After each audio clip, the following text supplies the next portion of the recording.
Shocking. The true story of a black officer facing police racism.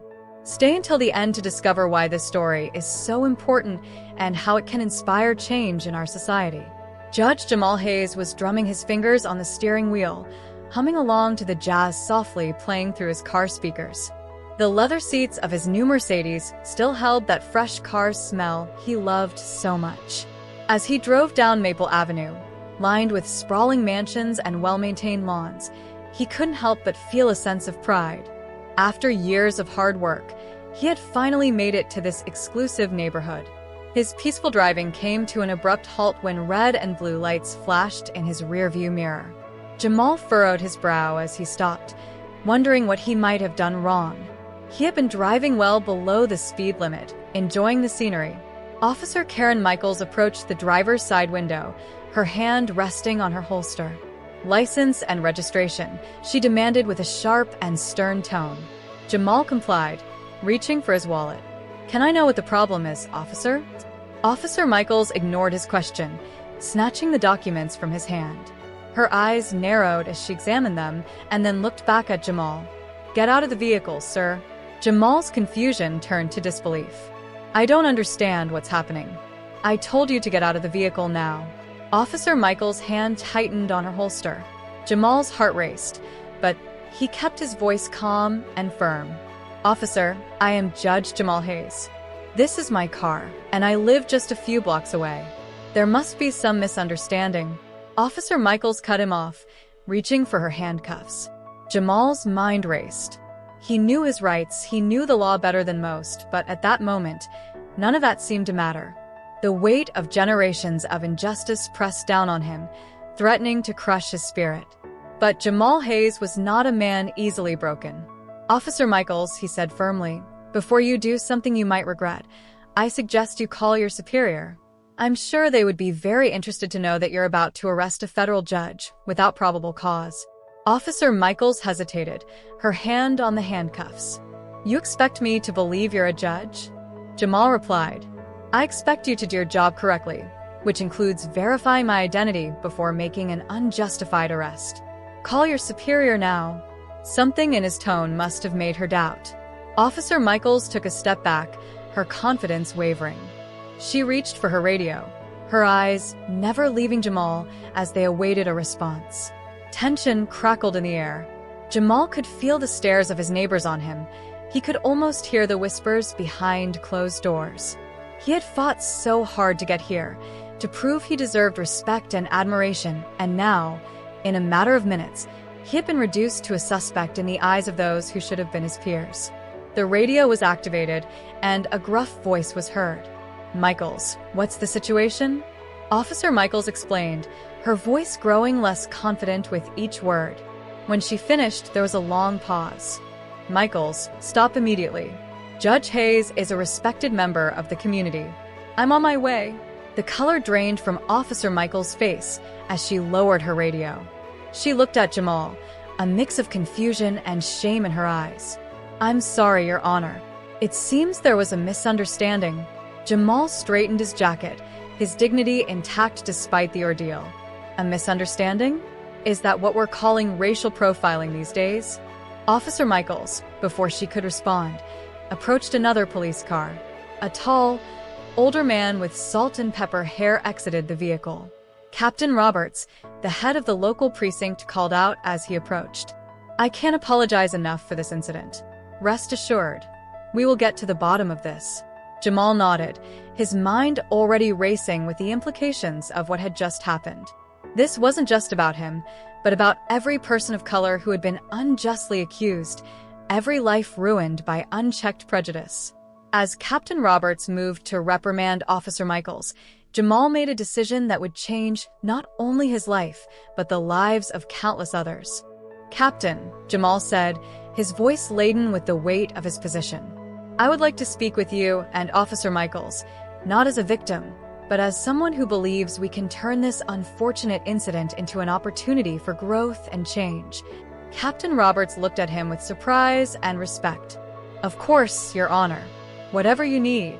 As they walked towards the captain's car, Jamal couldn't help but wonder, could this moment be the catalyst for real change, Or would it just be another footnote in a long history of injustice?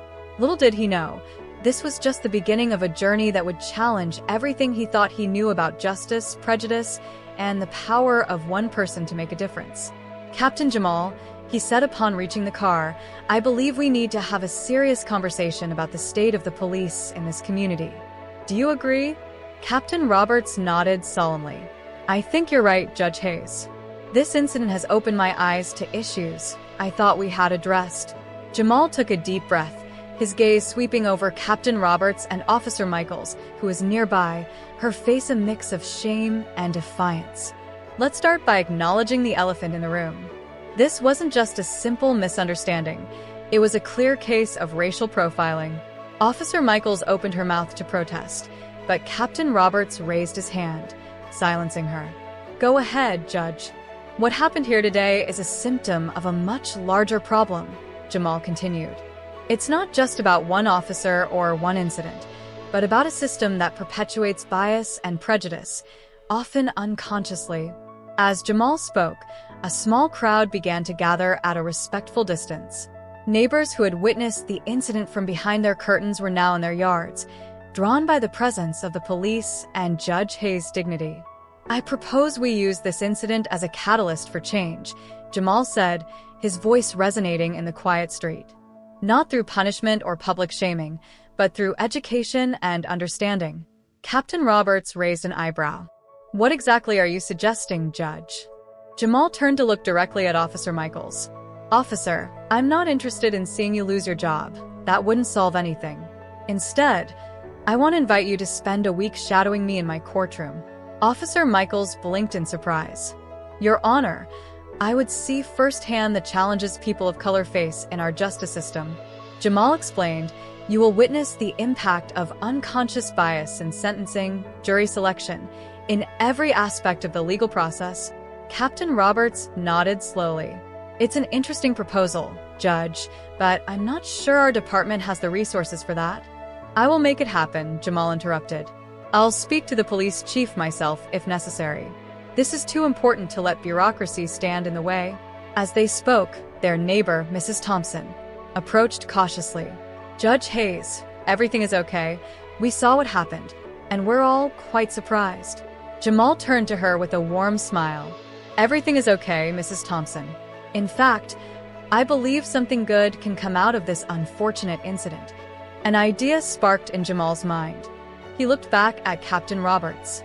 "Captain, how about we expand this program, not just for Officer Michaels, but for the entire precinct?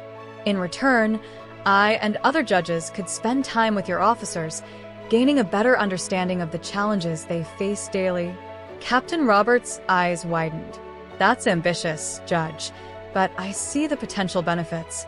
"It's not just benefits," Jamal pressed. "It's about tearing down the walls that separate us, fostering understanding and empathy on both sides." As he spoke, Jamal could see the impact of his words on the gathered neighbors. They nodded in agreement. Even Officer Michaels, who had been standing rigidly to the side, seemed to be listening attentively. "I have a unique opportunity here," Jamal continued, "to transform a moment of conflict into an opportunity for growth, to show our community that we are committed to justice in its purest form." Captain Roberts stroked his chin thoughtfully. "It won't be easy. There will be resistance from both my officers and some in the judicial system. Nothing worth doing is easy, but I believe it's necessary," Jamal responded. "What happened today is not an isolated incident. It's happening across the country every day, and it won't stop until we take active measures to change it." As Jamal spoke, he noticed a small child watching from the sidewalk, his eyes full of curiosity. It was Tommy, the son of another neighbor who often greeted Jamal as he left for work in the mornings. Jamal approached Tommy, kneeling to meet the child's eyes. "Hello, Tommy. What do you think about all this?" Tommy nervously looked at the officers and then back at Jamal. "I don't know. My dad says we should always respect the police, but they were mean to you, and you did nothing wrong." Jamal nodded solemnly. "You're right, Tommy. I did nothing wrong, but here's the important part. Police officers are here to protect us. Sometimes they make mistakes, just like everyone else. What matters is how we handle those mistakes. Do we get angry and turn our backs? Or do we try to understand and work together to make things better? Tommy thought for a moment and then smiled. Work together? Jamal scratched the boy's hair. That's right, and that's what we're going to try to do here. Standing up, Jamal turned to Captain Roberts and Officer Michaels. This isn't just about us. It's about building a better future for children like Tommy, a future where they don't have to fear being judged by the color of their skin, whether they're walking down the street or driving a car. Captain Roberts nodded with newfound resolve in his eyes. You're right, Judge. We owe it to the next generation to do better. I will support your program and fight to implement it across the department. Officer Michaels stepped forward, her voice calm but firm. Your Honor, I want to apologize. I made assumptions based on prejudices I didn't even know I had. I would be honored to participate in your program. Jamal extended his hand to her. Thank you, Officer Michaels. Your willingness to acknowledge your mistake and learn from it is the first step toward real change. As they shook hands, a light ovation broke out among the gathered neighbors. Mrs. Thompson wiped a tear from her eye. Judge Hayes, we're lucky to have you in our community. Is there anything we can do to support this initiative? Jamal looked around, seeing the faces of his neighbors reflecting a mix of emotions. Shame, hope, determination. Actually, yes, he said. This isn't just about the police and the courts. It's about our entire community. I would like to organize a series of community meetings where we can all come together to discuss these issues openly and honestly. Captain Roberts nodded. The police department would be delighted to participate in those meetings. Judge, it's time we have a real dialogue with the community we serve. As the crowd murmured their agreement, Jamal felt a spark of hope. What had started as a humiliating and potentially dangerous encounter was transforming into something powerful, a movement for change that could extend far beyond his small community. But as he looked at the faces around him, Jamal knew that the real work was just beginning. Changing hearts and minds wouldn't happen overnight. It would require time, patience, and persistence. If this video has helped you connect more with yourself and inspired you on your path of growth, take action and subscribe to the Vidas do Inspiration channel to discover more stories that will fill you with motivation and hope. I would love to hear your opinion, so leave a comment telling me how this story has impacted your life or what reflections it has left you. And if you believe this message can inspire someone you know, share it with your friends so they too can find inspiration and purpose in their lives.